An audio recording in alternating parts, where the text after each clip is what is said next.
Hey guys, and welcome to a brand new video here on FPL Now. Today we're going to be going over my team selection for Game Week 20, so if you're excited for the video, drop a like down below, leave a comment, what are your FPL plans for the next game week, subscribe if you're brand new, and let's get into the video.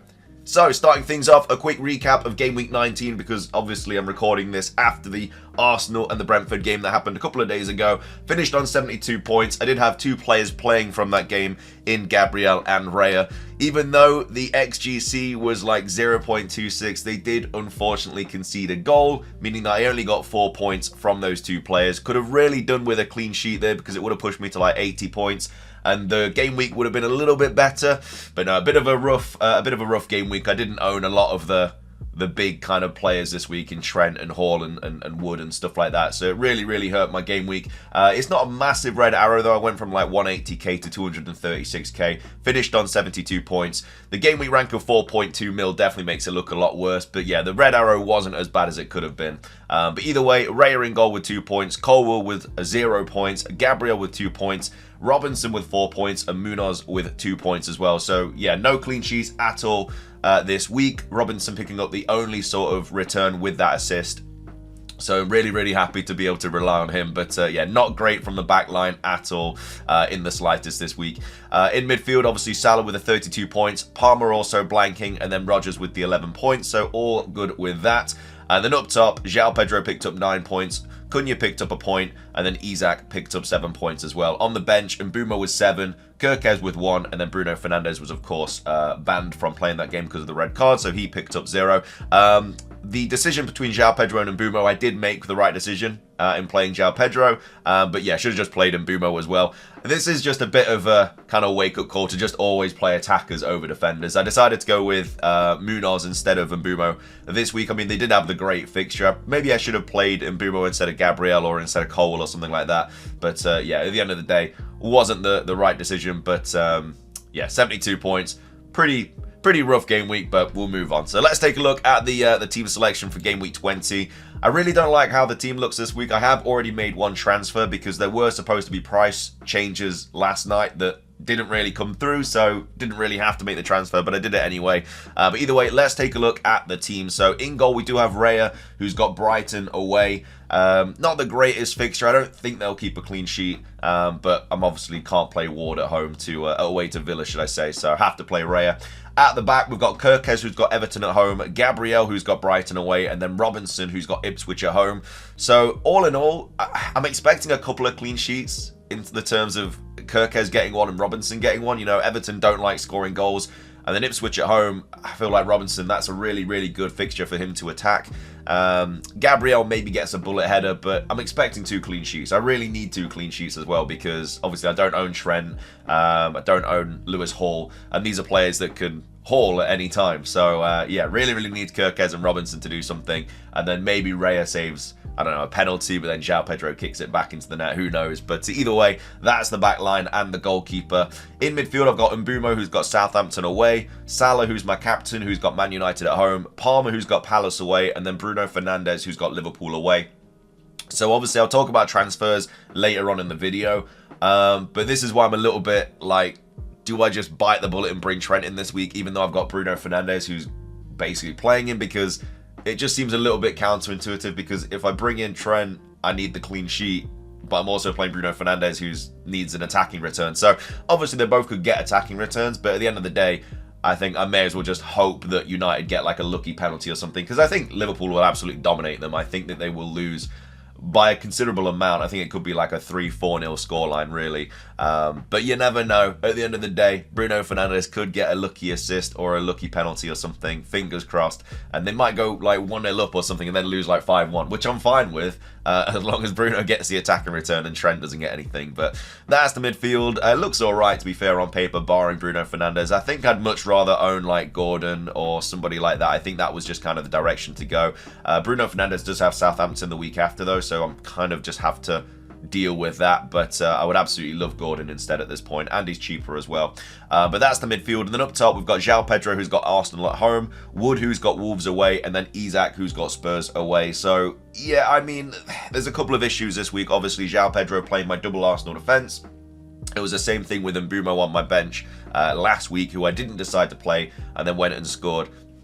And as I say, Bruno Fernandes against Liverpool away isn't a great fixture. And if I bring Trent in, I've got multiple attackers playing multiple defenders. So I think for this week, it's probably just smart not to bring in Trent. So yeah, like I said, already used one transfer on Cunha to Wood. I thought there was going to be price changes. All the websites seemingly said there was going to be, but apparently that didn't happen. So a bit unfortunate. But I mean, I'm assuming Wood will be fine regardless. And I was always going to get rid of Cunha, even though it's only a one-game ban. The fixtures just aren't ideal. I can always bring him later on in the season when the fixtures do turn. But for right now, I think Wood's just absolutely fine to have. But yeah, in terms of my other free transfer, like I said, we'll talk about that in a second, but it's a tough decision. But either way, on the bench, we've got Munoz, who's got Chelsea at home, Colwell, who's got Palace away, and then Rodgers, who's banned from the Leicester at home fixture. Would have loved to have played Rodgers this week, obviously, instead of probably like João Pedro or something, but like I say, I've got a couple of issues this week that I do need to sort out, and I've already had to sort out one of them. But let's take a look at the transfer portion of the video. So I've got 1.7 mil in the bank. I've got one free transfer, and as I say, there's a couple of things that I could do here. One of them being I could bring Trent in for Gabriel if I really wanted to. I'm not a massive fan of double Arsenal defence anymore. I think the fixtures are kind of turned now, and I don't really need that. I do need to be bringing in multiple Liverpool players though, just simply because they do have a double coming up, and I only have Salah from that. I think it might just be double Liverpool defense at this point, because it's the only things that it's the only ones that are really nailed apart from Salah. Like, there's so many good attackers to choose from, but because there's so many good attackers, none of them are nailed apart from Salah. So that's the only issue there. So it probably will be double Liverpool defense. But yeah, I think maybe next week, I don't know, because like Spurs at home I think is actually a solid fixture for Arsenal, and then after that it's Villa at home, Wolves away. So it's one of those, like, when do I want to bring Trent in? Because I've got an attacker playing Liverpool like every single week for the next 3 weeks. I've got Bruno Fernandes this week, I've got Wood next week, and then I'll have Mbeumo the week after. So I've always got an attacker playing against Trent, and again, he can easily get attacking returns and stuff, obviously, as we've seen. But at the same time, it just kind of, it leaves a sour taste in your mouth having to have an attacker playing a defender. But I don't think I can go that long without having Trent in the team. I just don't think it's really that smart. But there's other issues that I need to sort out as well, because let's say I just roll my second transfer this week, which at the end of the day, I probably will just do. Like, the team doesn't look great on paper. Like I said, I've got an attacker playing two defenders, and then Bruno, who's not got a great fixture.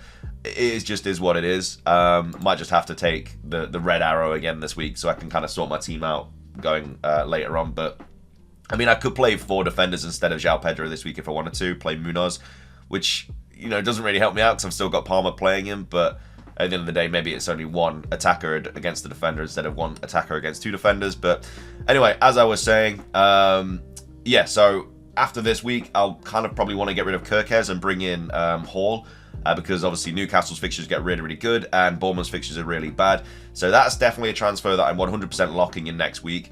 So if I have two frees next week, that would obviously help that a little bit more, because I'm already guaranteed to be making that unless like Hall gets injured or something like that, because there's not a massive difference in terms of their price as well. I could bring him in this week if I wanted to, but Kirkes has got Everton at home. There's no reason to really get rid of him for that. And Hall has Spurs away, who, you know, he could concede in that game. But then after that, he's got Wolves, Bournemouth, Southampton. Like, I'm obviously going to be bringing in Hall for that fixture room. So obviously, is that another week that I go without Trent? I mean, again, I can get rid of Gabriel, but I think Spurs at home's honestly a good fixture for Gabriel, and double Arsenal defence. So I might even be rolling next week as well. But again, there's other issues like maybe Mbeumo, maybe it's time for him to go, players like that. But the rest of the defence luckily looks okay after this week. So it's a tough one. Like, it's just when do I bring Trent in? Because I need him for that double Liverpool, that double game week. But obviously, like, I don't know, Bradley's back and stuff. Is he going to get rotated a little bit? We'll have to wait and see. But yeah, so that's definitely a transfer that I'm locking in this next week. So maybe I just roll this week after the Wood transfer, obviously, and just, you know, just deal with that red arrow. Because I mean, it's one of those, like, the worst thing is if I bench João Pedro and then he scores, because then I still lose my double Arsenal clean sheet, and I just don't have the points for it as well from João Pedro. So as a penalty taker, I'm always just going to play him. And yeah, I don't know, maybe both Gabriel and João Pedro score, and then, you know, Ray makes a couple of saves or something to kind of save me out. But I just don't really think from the bench there's anyone stronger that I can play instead of this, like, outfield team. So I think it's just going to be one of those. and yeah, just deal with what happens. But yeah, already made one transfer, and yeah, I don't think I'm going to make another one. I don't think it's really worth bringing Trent in and then have another attacker playing him. So I'm not looking forward to this game week at all. Again, there might be some information in the press conference. I'm recording this before any light of the major press conferences, so if anything has happened, then obviously I'll have to adapt to that. But as of right now, I think this is probably just the team that I'm going to go into game week 20 with, and just, you know, hope that a couple of my differentials can absolutely smash it, like Bruno Fernandes can somehow smash it, and Bumo can smash it, Robinson, Kirkes, stuff like that. But anyway, thank you so much for watching. If you enjoyed the video, drop a like down below. Let's try and hit 100 likes. Leave a comment. What are your plans this week for your Game Week 20 FPL team? Subscribe if you're brand new, and until next time, peace.